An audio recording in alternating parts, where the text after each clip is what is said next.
It's my reset, walking head high, that's the preset. Got the J in the chair, you can breathe it. Exhale, we gon' turn that hurt into detail. It's my reset, new page, new frame, hit the refresh. If you made it to the screen, that's a big flex. Type here in the box, that's progress. That's progress. You've been carrying that weight since the group chat. Smiling in the pic, but you knew that. Heart say break, mind say keep going. Now you in the lobby and the lights start glowing. Edge laid, hoodie on, still holy. Tear stains on the sleeve, still cozy. Black girl doc with the big gold hoops. Say your name and the chain get loose. It's my reset, walking head high, that's the preset. The J in the chat, you can breathe it. Exhale, we gon' turn that hurt into detail. It's my reset, new page, new frame, hit the refresh. If you made it to the screen, that's a big flex. Type here in the box, that's progress. That's progress. We wave when we wade through the deep end. We brave when we break, then we deepen. You safe in the space when you log in. Drop one word for your check-in. It's my reset, walking head high, that's the preset. The J in the chat, you can breathe it. Exhale, we gon' turn that hurt into detail. It's my reset, new page, new frame, hit the refresh. If you made it to the screen, that's a big flex. Type here in the box, that's progress. That's progress.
Okay, what about now, y'all? Can y'all hear me? I see my audio mixer moving, so I think we got sound now. I know we have a delay too, so I'm gonna wait for y'all to respond to make sure I'm not talking to myself. All right. Okay, cool. Okay, I got a yes. Okay. Just didn't want to talk to myself. That's all. So, welcome to the Reset with Dr. J, where we take those WTF moments and turn them into breakthroughs.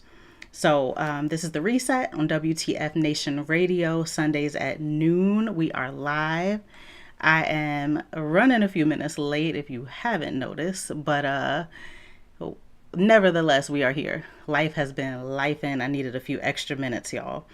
We are all human, so I know that y'all can relate. So good to see y'all here. Good to see the chat is moving. Let me know where you're tuning in from. I saw somebody from Paris. Hey, from Paris.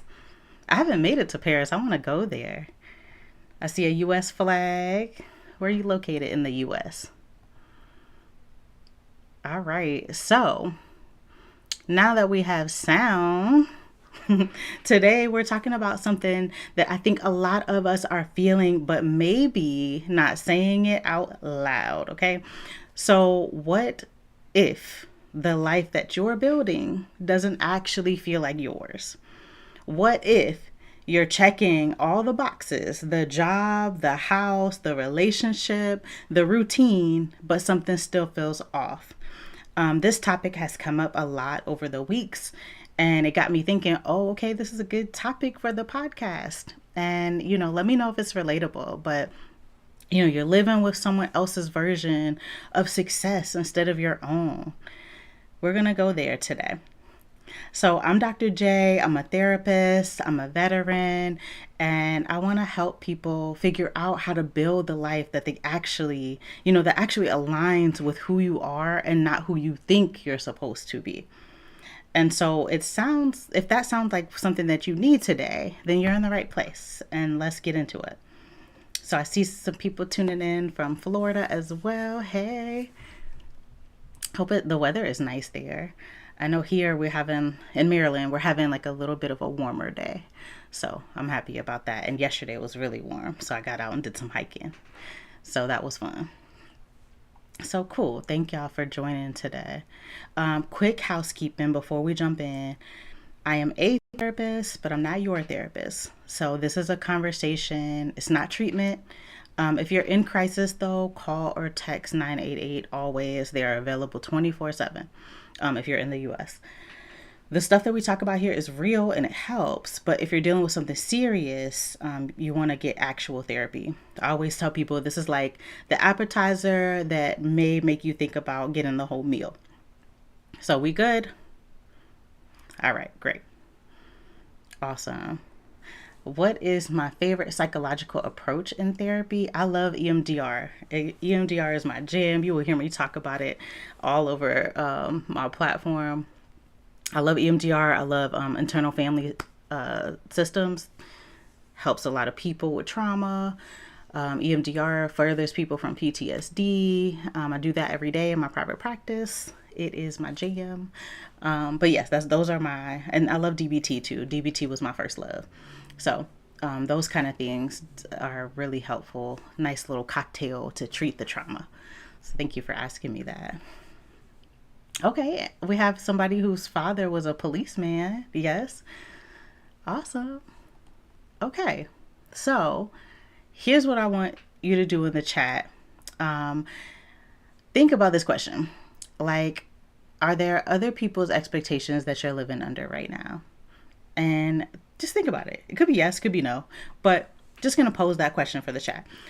Could be your parents. It could be your old unit. It could be society. It could be your partner or the industry or whatever, Instagram. Could be the younger version of yourself who thought this is what success looked like. So drop that in the chat. Be honest. Nobody's judging. So for me, I think that I have had to think about this a lot of times, right? Because there's a lot of societal pressure. And then if you're prior military, I'm prior army. So things had to be a certain way. And then when you get out, it's like they don't have to be that certain way anymore. So now what? And so you have to kind of be careful, like where you're finding your definition, right, of what expectations you're supposed to live under. And I see a lot of familiar responses where people say parents, or they'll say the military, or they'll say society, or the old versions of myself. And what's wild is most of us are so busy meeting other people's expectations that we never stop and ask, what do I actually want? And like, what would my life look like if I was building it for me and not the approval or to prove anything to others, like meet some sort of a standard that I didn't even set. And so that's what we're figuring out today. So I see in the chat, resisting it and needing organization and routine. Yeah. Well, that's good that you live with people that make it possible for sure. Or they make it impossible. Oh, I read it wrong. Uh-oh. That's a little bit more challenging. So we'll keep talking and see if anything helps.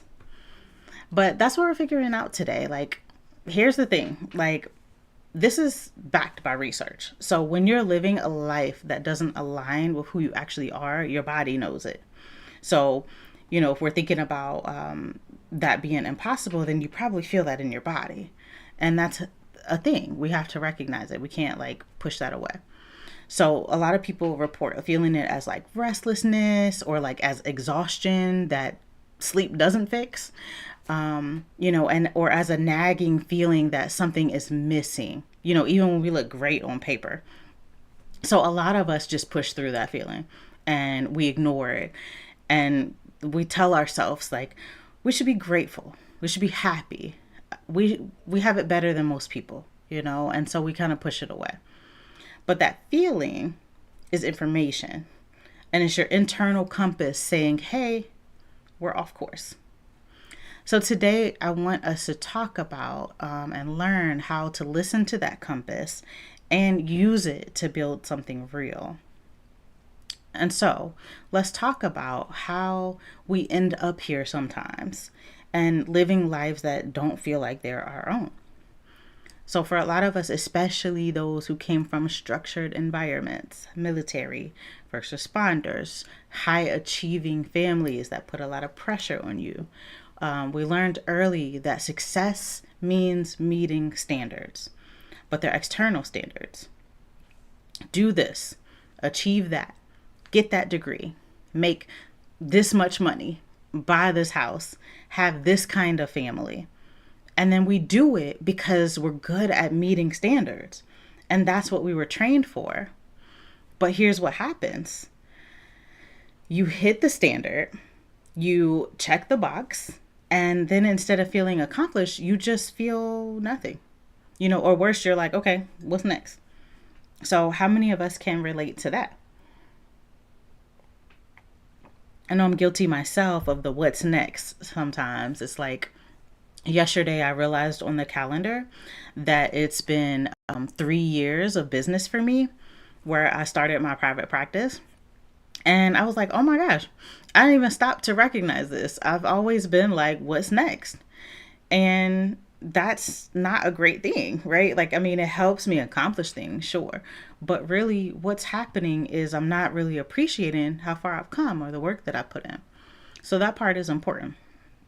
So because we're used to meeting external standards, but that doesn't create internal fulfillment. It creates that temporary relief. Okay, I did the thing. They're proud. I proved it. Now what? And a lot of us have spent years, sometimes decades, chasing the next standard, the next level of approval, and thinking when I get there, I'll feel satisfied. But it doesn't really work that way. And it's because satisfaction doesn't come from meeting someone else's definition of success. It comes from our alignment. It comes from building a life that matches your values, your strength, your version of meaning. And most of us never learned how to do that. And we learn how to achieve, we learn how to perform, we learn how to meet standards, which is great, right? We don't have to throw that out, but let's update it a bit. So we didn't learn how to ask, what do I actually want?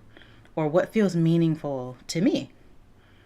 And so I ask you guys, when is the last time that you made a major decision on what you wanted and not what you thought you should do? So we'll ponder that. But think about it. When's the last time you made a decision based on what you wanted, and not what you thought you should do? So, or even a small decision. It doesn't even have to be a major decision. But think about that. So, I do, a lot of I don't remember comes up during this question, or like a lot of never comes up as well, or like still figuring that out. It's fine.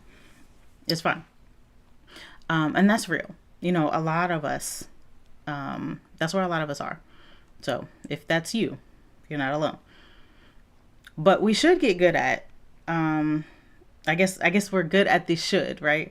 We're good at the should, but we're lost on the want. So I guess if we should get good at anything, it should be the want, if that makes sense. So anyways, I'm gonna break it down. Okay. Congratulations for stopping smoking in the chat. I love that. That's such a big deal too. Like, and it's such something that is so challenging for so many people. So if no one else celebrates that win with you, I'm gonna celebrate right now, okay? That is amazing. So I'm gonna break it down, about like what's actually happening when you're living a life that doesn't feel like yours. And I'm gonna get into it a little bit, more. Okay, so it's for DAB. It's still a win though. Maybe it started for that. Maybe you'll continue it for yourself though. So there's a concept in psychology called self-determination theory. And it says that we have three basic psychological needs. So we have autonomy, and that's the need to feel like you're in control of your own life and making your own choices. We have competence, the need to feel effective and capable, and relatedness. We need to feel connected to others. So when these needs are met, we thrive. We feel alive, we feel energized, we feel fulfilled. When they're not met, especially autonomy, we feel depleted, even when everything looks good on paper. And so here's what happens when you're living with someone else's version of success. You might have competence where you're good at what you do. You might have relatedness where you've got people around you. But you don't have autonomy because you're not actually choosing your life. You're following a script, and your brain knows the difference. So when you're living on autopilot, following expectations, meeting standards, you didn't set your brain. Your brain is recognizing that lack of agency. So a lack of agency over time, when we talk about research, that's learned helplessness. And so you start to believe that this is just how life is. I don't get to choose. This is just how it is. I just have to do what's expected of me. And that belief, I hate to break it to you, that belief is what keeps you stuck. So if you believe that you don't have a choice, or you stop looking for options. So if we're there where we think that we don't have a choice, then we're no longer looking for options anymore, and that actually will keep us stuck. So you stop asking, what do I want? Because it doesn't matter. You're doing what you're supposed to do anyway, right? Supposed to. But here's the truth though. You have more agency than you think. And even in situations where you have like real constraints, bills to pay, people dependent on you, obligations, you still have choices. You can't always choose the circumstances, but you can choose how you respond. You can choose where you put your energy. You can choose what you're building towards. So not serving, but curious how autonomy works in a military environment where you're yeah, absolutely. So, it's a little bit different in a military environment if we're being real. We have to kind of do what's expected of us there. So I think per situation, right? We'll say, because if you're in a military environment, in order to thrive there, then yeah, you follow orders and you do what you're supposed to do. I think it happens more when you get out of the service, because you have this like structured life in, and then you get out, and that's when nobody's telling you what to do anymore. And so this is when you can ask, what do I want? I would say maybe there's a couple areas like in the military you can ask what you want, but a lot of times that's just one of those environments where you can't. Same thing with first responders. But if you go home is when you can start to ask yourself when you want. So yeah, in some settings doesn't apply, but more of when you get out and you start to think for yourself, or you have to think for yourself, then what? That's when you can kind of do this check of like, is this what I want? Or does this feel like something that somebody else wants for me? So good question though, because you're right, it does not apply in all circumstances. This is not a one size fits all type of thing. So when we're thinking about places where like bills to pay, for instance, like we have to pay bills, or people depending on us, sure, we have to do what we have to do. But when we think about like our circumstances, so if somebody's asking or depending on me, I can choose how I respond.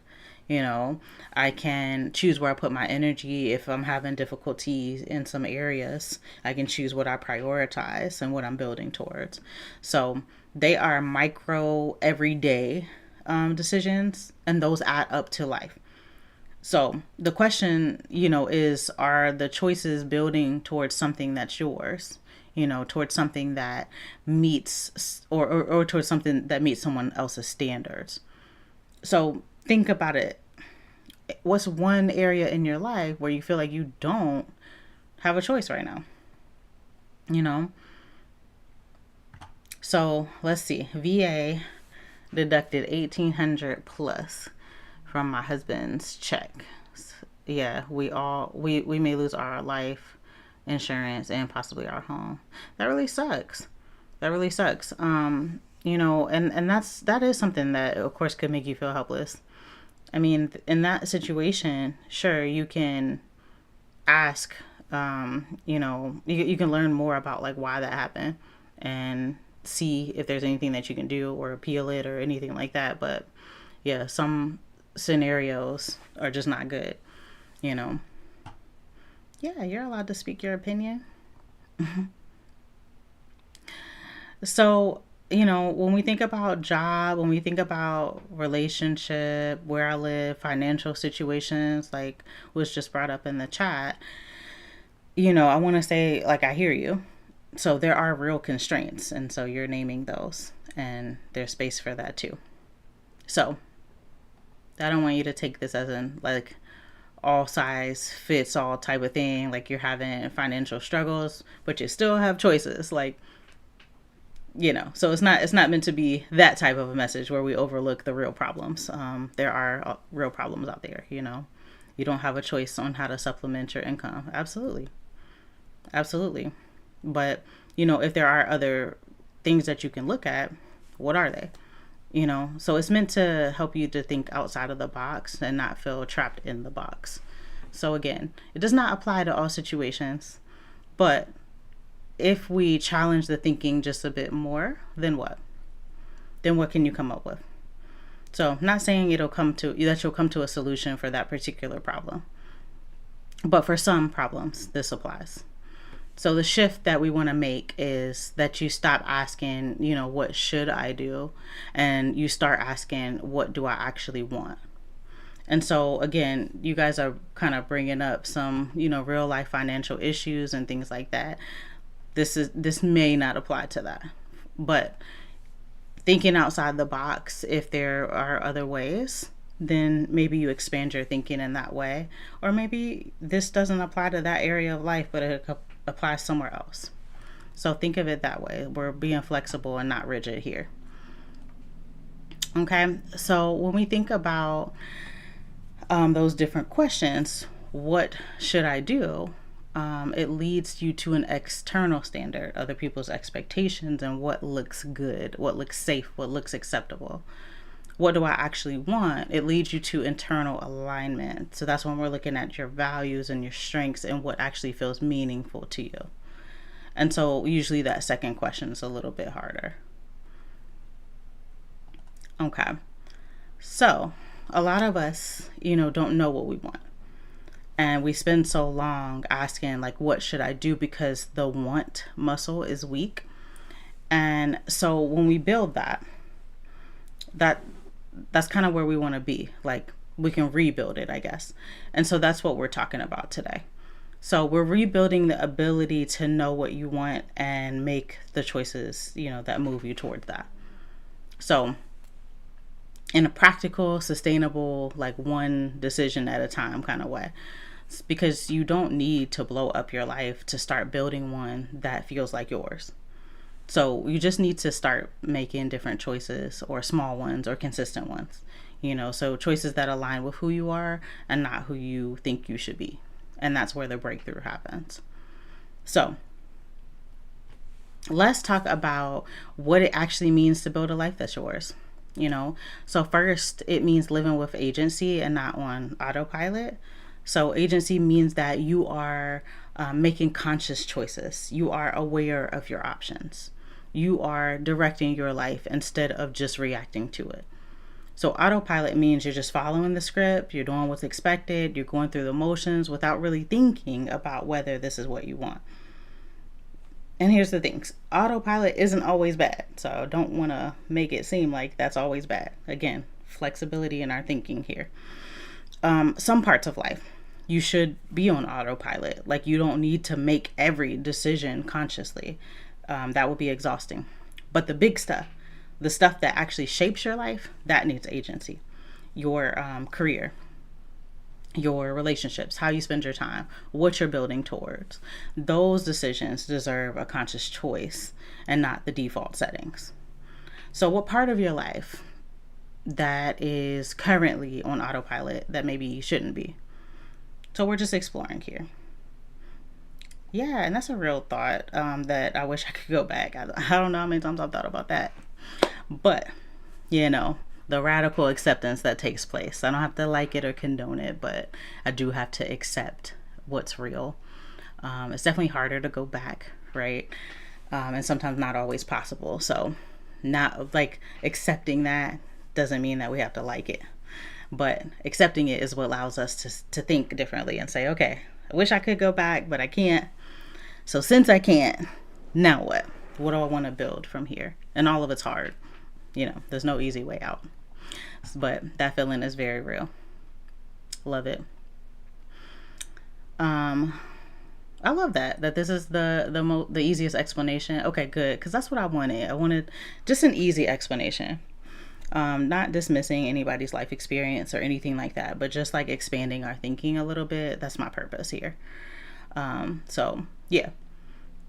So a lot of times when we think about like what part of life is on autopilot, but maybe shouldn't be, we think about like career, relationship, health, or how I spend my free time. Those are big ones. And the first step to living with agency is just becoming aware of where you're on autopilot. We're interrupting autopilot just by thinking about it right now. It's because you can't change what you don't notice.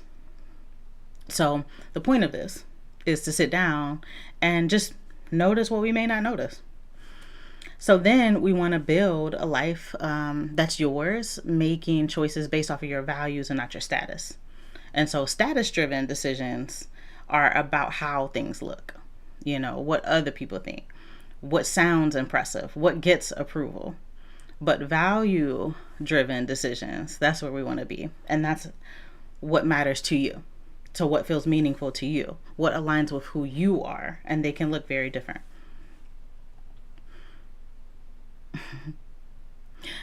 Okay. Gotcha. Okay. So in the chat, we're talking about some limitations here. So can't work anymore because of a back. Oh, because your back won't let you. Okay. So we got some physical limitations here. And a lot of veterans, a lot of first responders can relate to that, or anybody that's had like a job that's physical, or even led to like chronic pain or something like that, where you can no longer do what you used to be able to do. And so there's a grief in that, there's a pain in that, because you didn't ask for that. That's just like the cards that life dealt you, right? So you can stay there and focus on, the cards that life has dealt you, or you can see how to play them, and that's where the flexibility in your thinking comes. Not dismissing everything that you've been through and the pain that you experience, but even with all of that, still, what can you do? It's more looking at like what you can do versus like what you can't. So, okay, going back to the status driven. Okay, so status driven means that you take the promotion and it's more money and a better title, even though you hate the work. So I know a lot of people can relate to that. Values driven looks like you stay in the role that you love because the work aligns with what you care about, even if it's not the most impressive path. So, not realistic for everybody, but just giving an example. Status driven looks like you buy the house in the neighborhood that looks good because it even though it doesn't fit your lifestyle. But values driven means that you choose a living situation that supports how you want to live, even if it's unconventional. So, another example. Neither are wrong. They lead to different lives, but it's just considering, based off of these examples, what may apply in your life. A lot of us are so used to optimizing for status that we forget to check if it aligns with our values. Like, how many people have you seen where you're like, where they they're living beyond their means, I guess, and they're really struggling. And it's like, why are you doing that? You don't have to do that. For the people that have a choice. So we're climbing ladders without asking if they're leaning against the right wall. So that's what we want to look at. So another thing is building a life that's yours. It just needs to be like what you need it to be, not perfect. So you're not going to figure it all out at once. You're not going to make one big decision and then everything clicks all of a sudden. Like, that's not how this works. But we're going to try some things, and then some things will work and some things won't, and then we'll adjust and we'll learn, and then we'll try again. That's the process. A lot of us don't start because we're waiting for this perfect clarity that doesn't exist. We're waiting to know, like, for sure, what we want before we make the move. And I will tell you that's not always possible. Clarity does not come from thinking. It comes from doing, usually. So you try something and then you notice how it feels and you use that information to make the next choice. And that's how you build a life that's yours, one experiment at a time. So it's not perfect. It gets a little messy. That's sad. Hold on. But when you have to take state aid, then do it. No one choose that on one's own free will, but we don't have to be ashamed for taking that help. Okay, yeah, that's fair. That's fair, right? We do the things that we need to do to help us. So yeah, you're right. It might not look pretty. It might not be what we want to do. It may not be what we ever plan to do, but sometimes that's needed. If it's like state aid or something like that comes up. You're absolutely right. Good point. So let's get into where does living someone else's life really show up in real life. So let's paint the picture. You spent your whole life achieving, checking the box, meeting the standards, good grades, good college, good job, promotions, all the markers of success. And from the outside, your life looks great. People are impressed. Your family is even proud. But you feel empty because you built the life that looks good and not what feels good. You've optimized achievement without asking, what you're achieving for. If this is relatable, that's okay. That's the achievement trap. That's what I like to call it. You're so good at winning the game that you never stop to ask if the game is what you want to be playing. And the hard part is admitting that. Because if you admit it, this isn't what I wanted, then what? You've invested years, maybe even decades into that path. But here's what I want you to hear. is that it's never too late to change direction. You know, you don't have to throw away everything that you've built. That's incredible. Good job. Kudos to you, right? But you can start to steer towards something that actually matters towards to you. You know, so you don't have that empty feeling. The achievement still counts. The skills still count. The experience still counts. But you're redirecting it, you know, towards something that's more aligned with who you are and not who you thought you should be. That's the difference here. So that's one part of this, the achievement trap. Then there's the approval chase, where you make decisions based off of what will make other people happy or proud or impressed. You take the job that you that your parents wanted you to take. I've heard that a lot recently for a lot of people. You buy the house that looks good to your friends. You know, you buy or you live in a city because that's where the successful people live. You know, and after every decision is filtered through, you know, you're thinking, will this get the approval? So you're chasing the approval. The problem is, though, approval is a moving target. And there will always be another level. There will always be someone else to impress. There will always be a new standard to meet. And you can spend your whole life chasing approval and never feel satisfied, because external validation does not fill that void. So whose approval are you chasing? And you just think about it.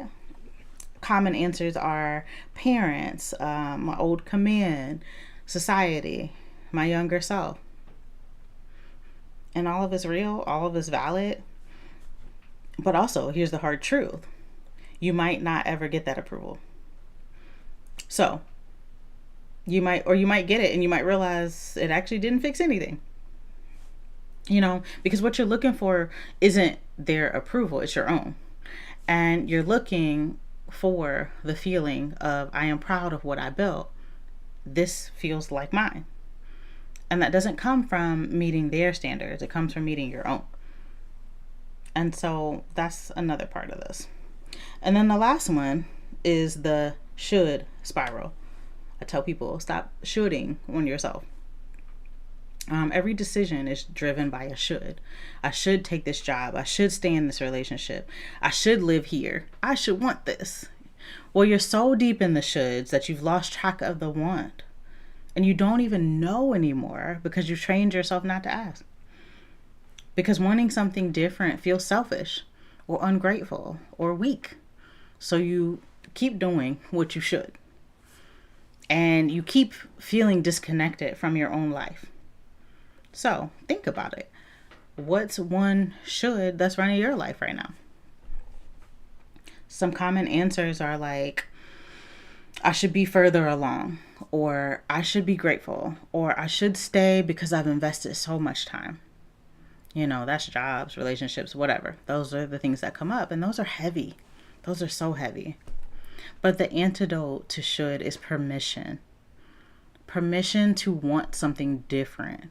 Permission to change your mind. Permission to build something that's yours, even though it doesn't match the plan. Because the plans change, let's be real. So, I want to get into some tools. So if you're ready to, start building the life that actually feels like yours and not someone else's version, not the script that you inherited, I have 3 tools for you today. And they're not about blowing everything up and starting over. So don't say Dr. J said that, because I didn't. But they're about building clarity and making aligned choices and creating momentum towards something that matters to you. So as always, take what's helpful and leave what's not. This is not going to apply to everyone in the same way. This is not a one-size-fits-all thing. But if something helps you or it may help the next person, that's what we're here for. Okay? Yep, same time every week, Sunday at 12. I'll see you next week. Or you can catch the replay. You can go ahead and finish where you started. Because it's on YouTube and live on Facebook and live on Instagram. So you can always put a pin in it, come back to it later. All right, so the first tool, this is the life audit. And this is where you think about and you figure out what's actually yours or what's inherited, right? Because if you think about everything that we're talking about making updates to the script, right? It worked at some point, maybe it didn't, but we're making updates for today's time, the here and now. A lot of us are carrying beliefs, goals, standards that we did not choose. We just absorbed them. And so we're going to build, life based on these new blueprints that we're creating here. So here's how you do it. Career, relationships, where you live, how you spend your time, your health, your social life, your finances. You want to write this stuff down, right? Because when you write it down, it allows for the clarity to happen. So, the question for each area, we're going to ask 3 questions. The first question, am I doing this because I want to or because I think I should? And just be honest with yourself. There's no judgment. It's literally just data. For example, career.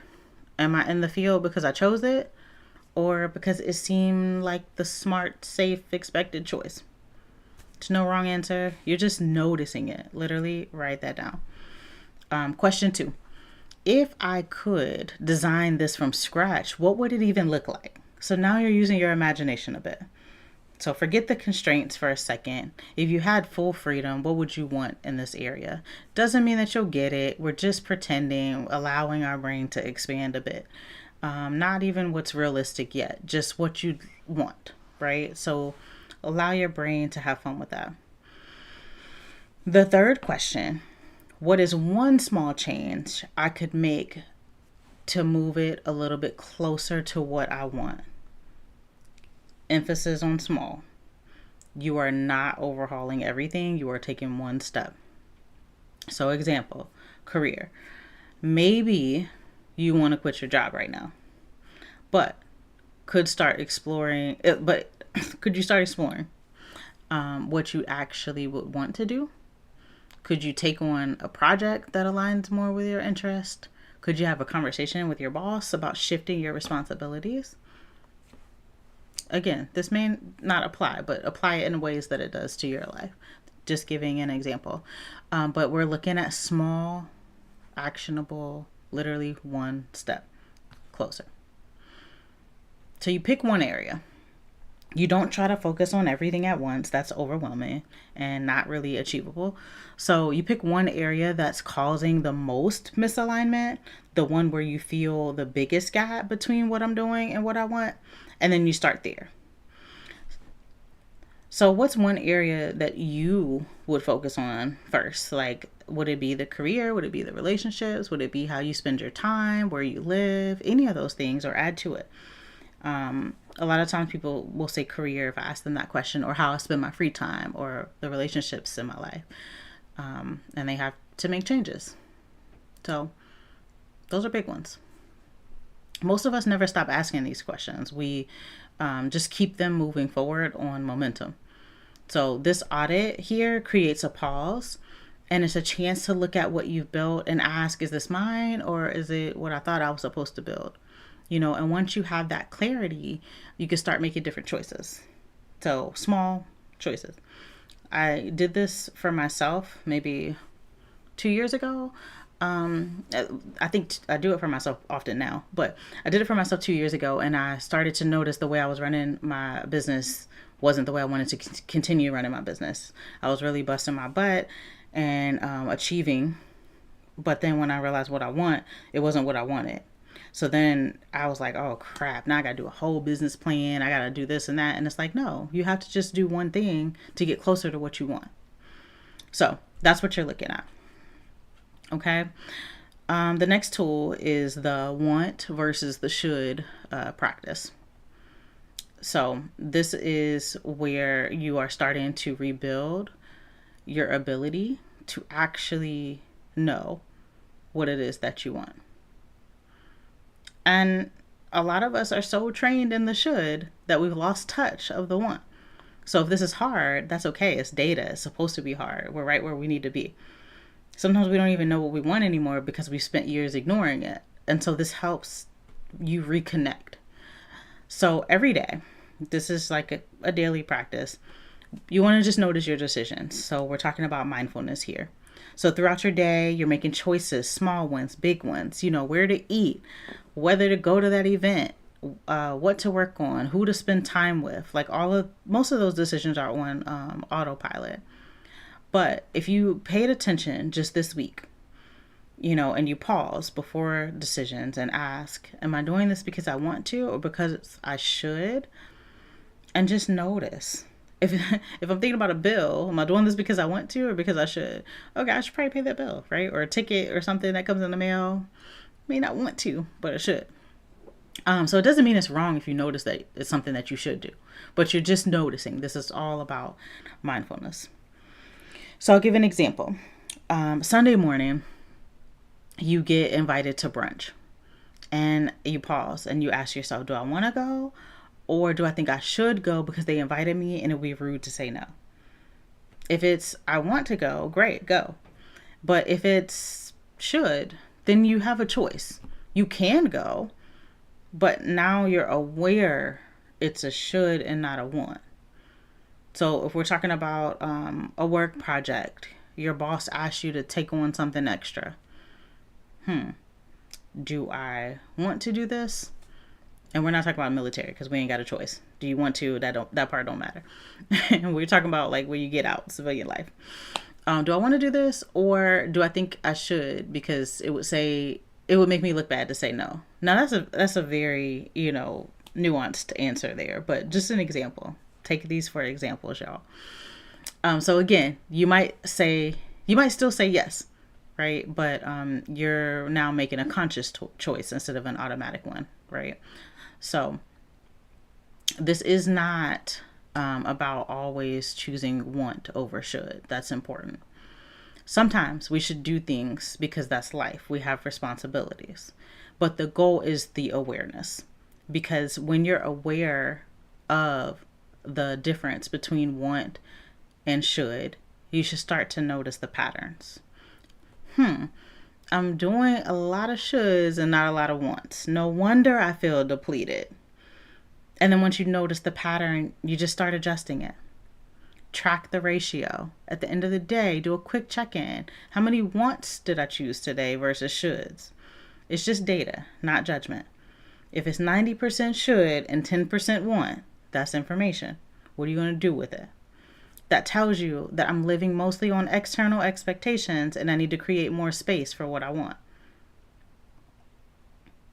So, make one want choice every day. This is an actionable step. Each day, make at least one choice based off of what you want and not should. It could be small. It could be big. It doesn't matter. The point is practice. You're rebuilding the muscle. I am allowed to want things and I'm allowed to choose them. So some examples of some want choices. You want to skip the social event and stay home, and you do it. You want to spend Saturday reading instead of being productive, and you do it. You want to order takeout instead of cooking, and you do it. You want to say no to that extra project, and you do it. It's small acts of honoring what you want over time. These small choices build up. It teaches your brain that my wants matter and I'm allowed to make choices based on them. And that's how you start building a life that's yours. So, what is one thing, just one want that you've been ignoring that you could honor this week? It could be rest, saying no, time alone, trying something new, leaving a job I hate, whatever. Pick one, small one. Do it this week. Practice honoring your wants. And then the last tool I want to share with you today is the 1 year vision. So you're looking beyond. This is how you start building something that's yours rather than drifting on someone else's path. So a lot of us don't have vision. And we're just reacting to what comes up. So someone offers a job, we take it. Someone wants to move, we move. Life happens, we respond. And that's fine for a little while. But eventually you look up and you realize you've drifted into a whole life that you didn't choose. And so that's why we're thinking about this 1 year vision, and that's going to give you some direction. So here's how you do it. Step one, you're going to imagine it's 1 year from today. And you can close your eyes if you want to, if you're in a space where you can, or do it later when you listen to the replay or whatever. Close your eyes for a second, if you feel comfortable. And then just think about it. It's 1 year from now, March 1st, 2027. Okay? Step two, you're going to answer these questions. What does your life look like? Where are you living? What are you doing for work? How are you spending your time? Who are you spending it with? So not what you think it should look like, what you actually want, right? It's just a little imagery, if you will. And let yourself dream a little bit. What would feel good? What would feel aligned? What are you proud of? When you think about 1 year from now, what have you built? What have you changed? What have you accomplished? What makes you feel proud? And not because it's impressive, because it's meaningful to you. And then how do you feel? 1 year from now, how do you feel day to day? Energized, peaceful, purposeful, connected? What's one feeling that you're moving towards? Write that down. Don't just think it. Write it. A few sentences, a paragraph, whatever comes out. You don't have to spend all day doing it. But just write it down. And that's your 1 year vision. That's what you're building towards. So you're going to identify one action that moves you towards it. So you see what we're doing here. There's a theme. We're building step by step. So you got the vision. Now, what's one thing you can do this week that moves you towards that vision? Not the whole vision, y'all. Just one step. Okay? So an example. A year from now, working in a field that I actually care about. I have more time for my family. I feel less stressed. That may not be true right now, but this is an example of a vision. So one action that I do this week is I'm going to research careers that align with my values, or have a conversation with my partner about how we want to spend our time, or I'm going to start setting a boundary at work so I can leave on time twice a week and have dinner with my family. One step. That's it. So the reason why this works is that a lot of times we're just busy adults. It's not that we don't want to be doing this kind of work, but that's why I thought it was important to create a show where we sit and do this kind of work. Or maybe it's on in the background, you're folding clothes or something like that, but you hear it and you start to think about it. And then maybe you do the activity later. Who knows? Not a requirement either way, but this is for, our thinking. So most people have either no vision, that they're just kind of drifting along, or they have a vision that's so big that it feels impossible. And so 1 year is kind of a sweet spot. It's close enough to feel real, but far enough to allow for significant change. So when you have vision, you have a direction. Instead of reacting to your life, you start to steer it. You kind of get that steering wheel in your hand and what do I want to go towards, rather than drifting. So you're taking control here. What's one thing that you want to be true about your life 1 year from now? Okay. Thank y'all in the chat. I appreciate the feedback. Listening and cleaning. Okay, that's what I'm talking about. I love that. Yes, and also doing two things at once, then later you feel accomplished, and that's still wonderful. So when most of the time when I ask people this question, what do they want to be true about their life a year from now, they say more freedom, or work that I care about, or better boundaries, or living somewhere where I could actually want to be, or more time with the people that I love. Those are the top answers that people say, which is powerful. So just write it down, make it your vision, and ask yourself, what's one step this week? And that's how you start building a life that's yours. So, all right, y'all, we're going to wrap it up. 3 tools to build a life that is yours. Tool number 1, the life audit. That's where you're going to figure out what is yours and what is inherited, and you're going to shift something. Tool number 2, the want versus the should. So you're going to rebuild your ability to know what you want. Make one want choice daily. Tool number 3, the 1-year vision. You're going to create direction. You're going to take one step this week towards it. One tool, small tool, start this week. You do not have to change everything. You are just steering towards something that is actually yours. If you have questions, if you feel like you want to put a topic out for what we should talk about next week, the reset at WTFNationRadio.com is the email, or drop it in the chat. We can start to build conversations that really matter, that are really helpful, that are really relevant. I go based off of the people that I encounter usually through the weeks, and I'm like, this theme has came up a few times. Let's talk about it. So hopefully this is helpful for somebody. Okay, so let's bring it home. We talked about why so many of us live lives that don't feel like ours. We learned some external standards. We got good at achieving. We followed the script, but achievement without alignment does not create fulfillment. Okay? Real fulfillment comes from building a life that matches your values, your strengths, and your version of meaningful. And you build that through agency, not autopilot. Making conscious choices instead of following default settings. Values and not status. Optimizing what matters to you and not what looks good. And we're looking at what matters for us and not perfection. So we're trying things. We are learning. We are adjusting. And you do it with the tools that we talked about. The life audit, identifying what's yours to keep and what's yours to release. Want versus should, rebuilding your ability to honor what you actually want. And then the 1-year vision, creating direction and taking one step towards it. So remember, we're not blowing your life up. We're just taking the wheel, starting to steer it. One choice, one step at a time, building something that's yours. Okay?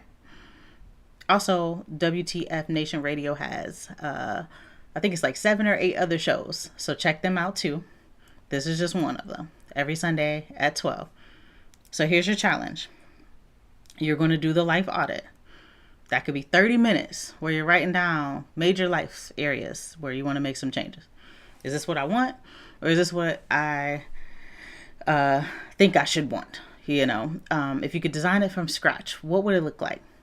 What's one thing I could change? Pick one area. Again, one. So what's next? Next week? Not sure yet. Maybe we'll talk about reset. Maybe we'll talk about connection. Maybe we'll talk about something else. I don't know. Send me an email. The reset at WTFNationRadio.com with the topics that you want covered. And then I will cover them. So tell me what you need. Thanks for tuning in to episode 4. Thanks for showing up live. Thanks for chatting with me. Thanks for willing to think about these hard topics sometimes. If you've been living on autopilot or following someone else's script or trying to meet the standards that you didn't set, I need you to hear this. You are allowed to want something different. You are allowed to change your mind about what success looks like. You are allowed to build a life that is yours, even if it doesn't match what you thought it was supposed to be. You do not need permission from anybody else. But if you need to hear it from me, you have permission. So start small. Life audit, the want versus should, the 1-year vision. Pick one, do it this week, see what shifts. Okay? That's the mission. Resilience is not optional, it is the mission. And a life that's yours, building that, that's your mission. If you need more support, reach out to 988 if you're having a crisis. If you need to find a therapist, I can help you with that. You can shoot me an email for that too. I'm Dr. J. This is The Reset. I will catch you next week. And keep steering towards what is yours.